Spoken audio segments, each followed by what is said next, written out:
Today, we're diving into a landmark legal case that literally changed the conversation between you and your doctor.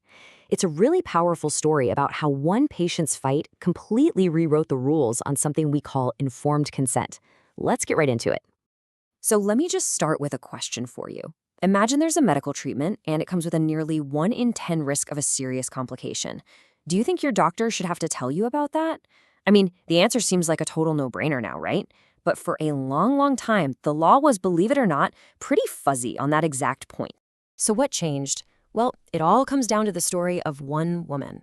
This isn't just about dusty law books and legal jargon.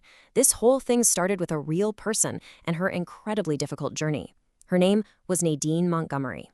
Okay, so Nadine Montgomery was pregnant, and her doctors knew her situation was high risk. And that was for a couple of reasons. She had diabetes, and she was also a woman of small stature. Now, her doctor knew that this specific combination could create some real challenges for natural birth. And here's the number that's at the heart of this whole story. There was a known, documented risk between 9 and 10% of a serious birth complication called shoulder dystocia. That's where the baby's shoulder gets stuck during delivery. Now, I want to be really clear here. This was not some tiny 1 in a million shot. This was a significant, well-known risk for someone in her exact situation. But here's the thing that changed everything. Nobody told her about this specific risk. No one mentioned the 9–10% number, and no one told her that a C-section was a perfectly reasonable alternative to avoid that risk. Tragically, the complication did happen, and her son was born with severe disabilities. Her argument was simple but powerful. If she had known the real risks, she would have chosen the C-section. The choice, she said, should have been hers to make. So you have to be asking, why on earth wasn't she told? To get that, we need to rewind a bit and look at the legal standard that pretty much ran medicine for decades. It created this whole doctor knows best culture, and it was called the Bolam test. So what was this Bolam test? What does that even mean? Well, basically, it meant a doctor couldn't be found negligent as long as what they did was supported by a reasonable group of other doctors. So if a bunch of other doctors would have also withheld that information, then it was okay.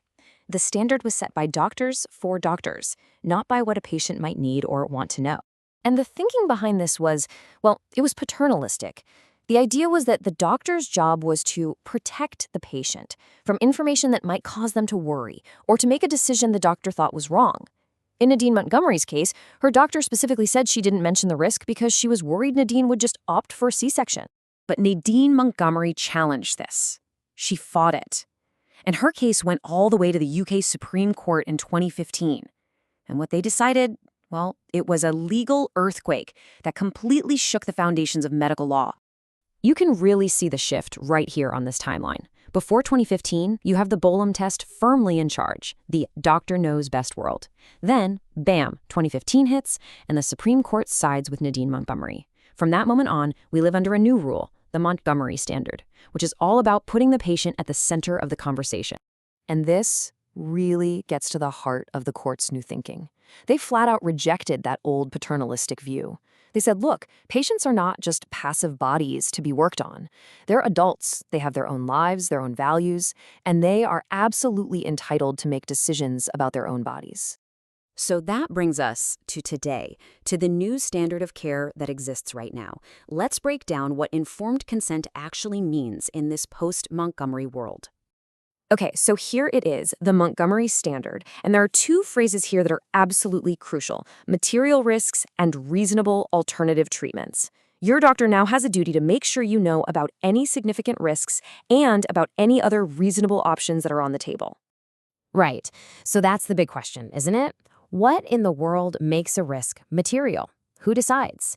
Is it a 5% chance, a 20% chance, a risk of a headache, or a risk of paralysis? Well, the court set up a really clear test for this. It's this clever two-part test. First, the objective part. Would any reasonable person, in your shoes, think this risk is important? But then, and this is the game changer, there's the subjective part. Does the doctor know, or should they know, that you, this specific patient, would likely find this risk significant? Think about it. A 1% risk of nerve damage in your hand might not be material to me, but if you're a concert pianist, it's absolutely material.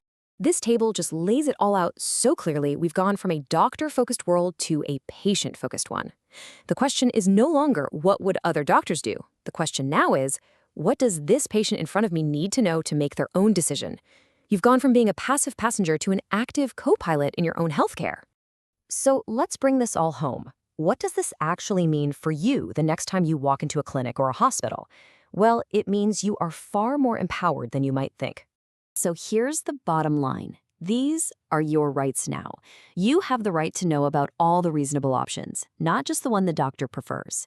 You must be told about any risks that are material, meaning significant to you. Your personal worries, your values, they have to be part of the conversation. And at the end of the day, the final decision, that rests with you. It's all about creating a partnership. So I'll leave you with this. The story of Nadine Montgomery fundamentally changed the law and the balance of power in every doctor's office. The question now is, knowing all of this, how will you change the conversation about your own health?